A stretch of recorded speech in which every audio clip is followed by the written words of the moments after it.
looking at the picture and not really focusing on how the spelling goes, but then to hear it. So then when they see the picture that shows thorn, they're able to associate when saying it to the TH. So you might at times see your kiddo bring those home. When you actually practice with them, it might look a little different than when you have the actual words themselves. And so on the right, you have a more advanced sort.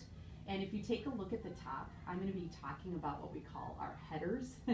Our headers are how you set up your columns. And if you take a look at the top, you have that E, short E with the CVC, and then the long E sound with double E. So those are what we call our headers. And usually they're in bold, and they're at the top of the sort. And then you'll also see bolded words that are going to be your example for each of those headers. So sometimes they fit right underneath them, but sometimes they don't.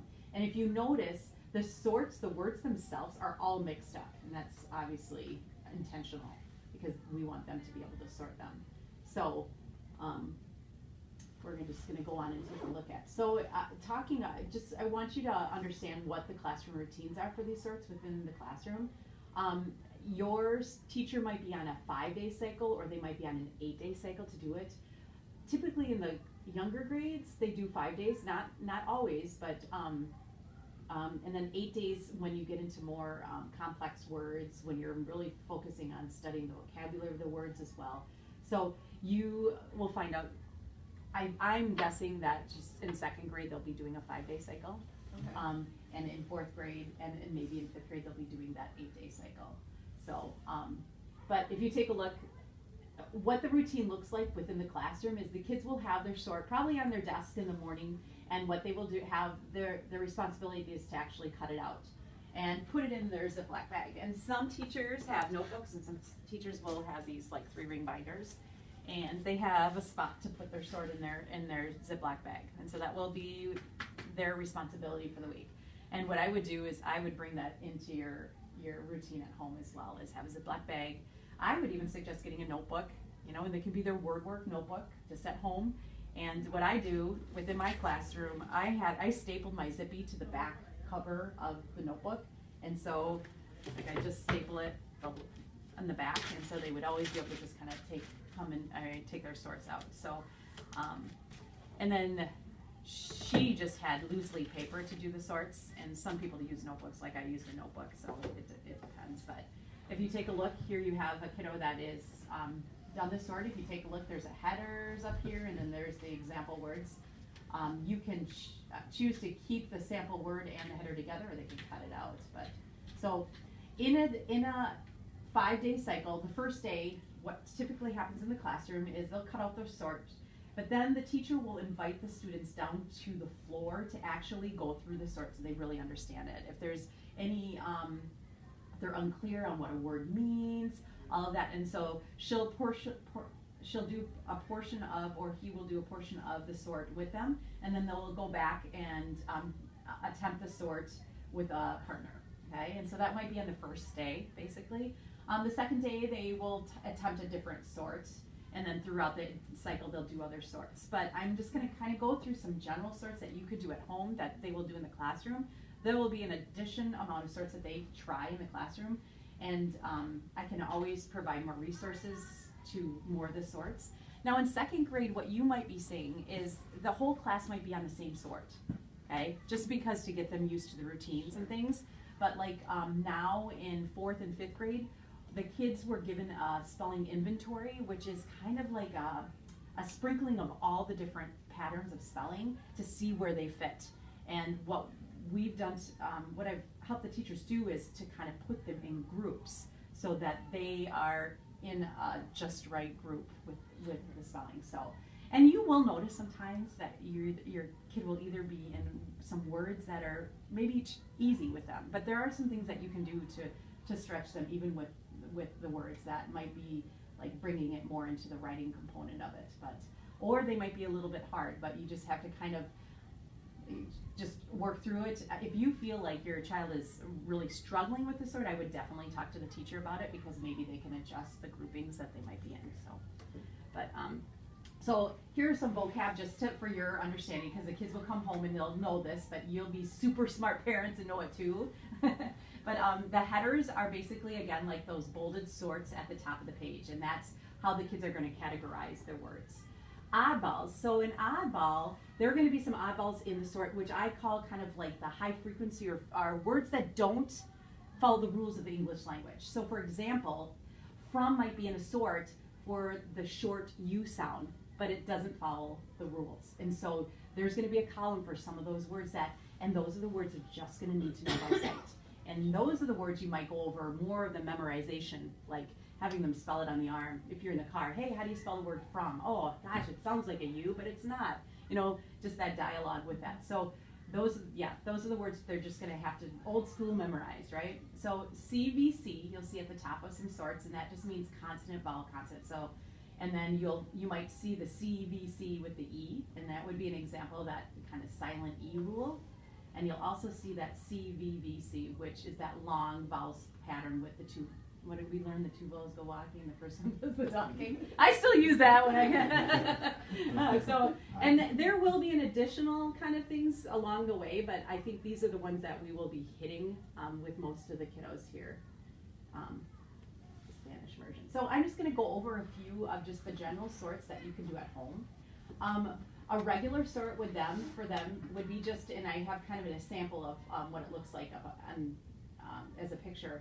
They just set up their headers at the top and they use their headers to sort their words, okay? And what I have the kids do typically is after they do that, I have them kind of point to the header and then I have them say the words. So I have them go through and read the words as well. A speed sort the kids kind of like. They put a timer down, and like in the classroom they put a timer up, but you could use a cell phone.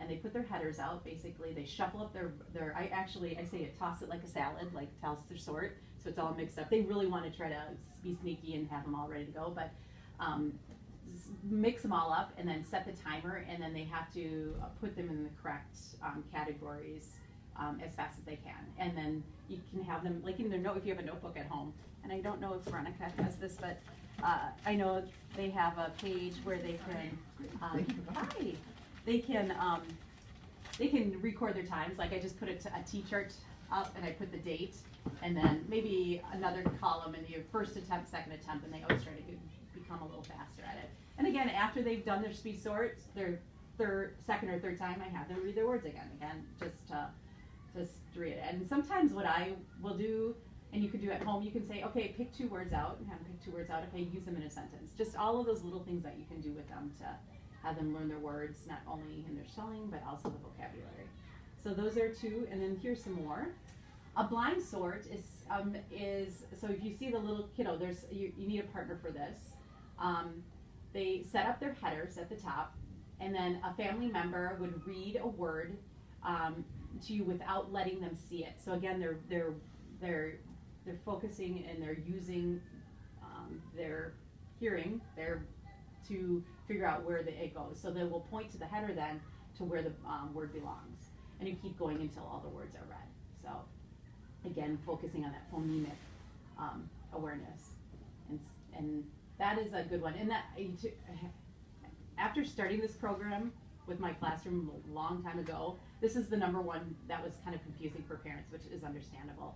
So it's so basically they don't get to see the word; they just have to hear it and then try to figure out where it goes. Like, so for example, if you have you're patterning short vowel A and long vowel A, they're really listening for it, and then they'll be able to put it in the correct category. A written sort, and I have a short video if you want it. Would you be interested in watching it about the written sort? And another thing is, if you Google words their way, sorts, you will find a cajillion videos on how to do like these different things. What's the name? You could do, if you just go to YouTube or anything, you can say written sort or sorts with words their way, and you will definitely, so let's see if the value is high enough for this. This is just simple, but I'll just let it be fun. Spelling is well established. Writing the words into categories demands the students to think about the characteristics of each word. To do a writing sort, you start with writing the keywords Students then pick a word, turn it over, and write the word in the correct category. Race would be written under the CBCE because it has a silent E and an A makes a long A sound.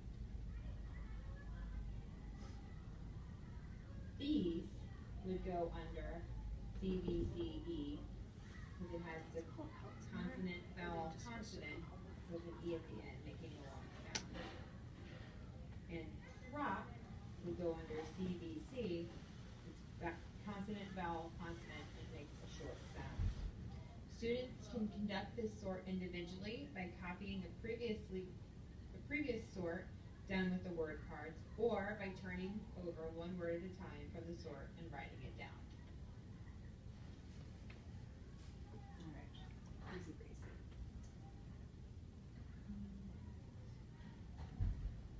And I'm sure you already covered this. When has it started with the second graders yet? We're going to talk about that. Oh. So good question. They will, and I can talk to that right now.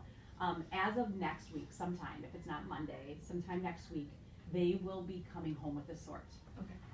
Yes, and so what has been decided, because I think that it's something that I think parents really like to do this with them, so they're going to be bringing home the exact same sort that they cut out that day. They'll be bringing it home so that they can work through it all week.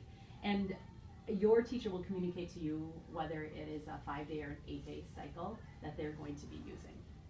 But for second grade, it'll be after the semester 2 starts, just so you know. Okay. And I'm not sure what grade level your kiddos are. Second? Yeah. Okay, so it'll be starting of the second semester. Okay. Yeah. When you say 5 or 8, Mhm. and what does that mean? Like you work on the same thing like for 5 or for 8 days? Yep, yep. And typically, like if it is a 5-day cycle, on that 5th day, they do what they call a check-in, okay? And again, it's not like an old school spelling test. It's more like this written sort, where they'll put their headers at the top, they'll hear their word, and they have to put it in the correct category. And so we are still trying to figure out, like as far as like grading this, like within my classroom, it wasn't a grade for the report card. It was just something that I was kind of to gauge my teaching and stuff like that. But typically what I would do is give them a point for putting in the right category, and then I would give them another point if they spelled it correctly. So, because you might get into some situations where you might have the word, let me say, blind, and they put it in the right CVC silent E, but they maybe forgot the L. But that's not what we were working on. We were working on the actual, being able to spell it. Maybe they spelt it B-I-D-E. And so I would still give them credit because it wasn't, but then I'd for sure work on the blend with them. So it's a little tricky because it's hard to, if it is something that we worked on previously, I would count it incorrect, but again, your teachers will definitely go through that with you. So a blind written sort is another thing that you can do, where it's, instead of just pointing to the header, they actually write it down.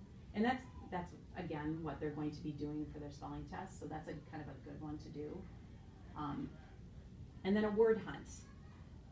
If you don't get to this at home, but it's just kind of fun to do if you're reading a book with them at night. Basically, they write their headers at the top of a piece of paper. You don't even have to do it. It can be much more casual than that. They look through books, newspapers, and magazines to find words that fit under their patterned words. So you could, if you're reading a book at home and you notice that they come across a long vowel sound that they have similar in their sort, you can point it out, or you could just say, we're going to go on a word hunt on this page of your story. So it's kind of fun for them to do, and they'll do that within their classroom as well. But supporting at home. So one of the things that you will notice that is attached to the sort that comes home is like a little slip of paper that will give you some guidance as to what you could do with your student. And so, like, for example, you can write your child's name, Joey, and throughout the week, here are some examples, like a regular sort they could do, a speed sort, a blind sort, write the words into categories as someone reads them. that would be a blind written sort basically. But there might be a column for other, and that could just be anything that you do. Because like, for example, if you do get some words home that you feel like, oh, they know all of these, you know, then do an extension to it. Have them, as you read them, use them in a sentence.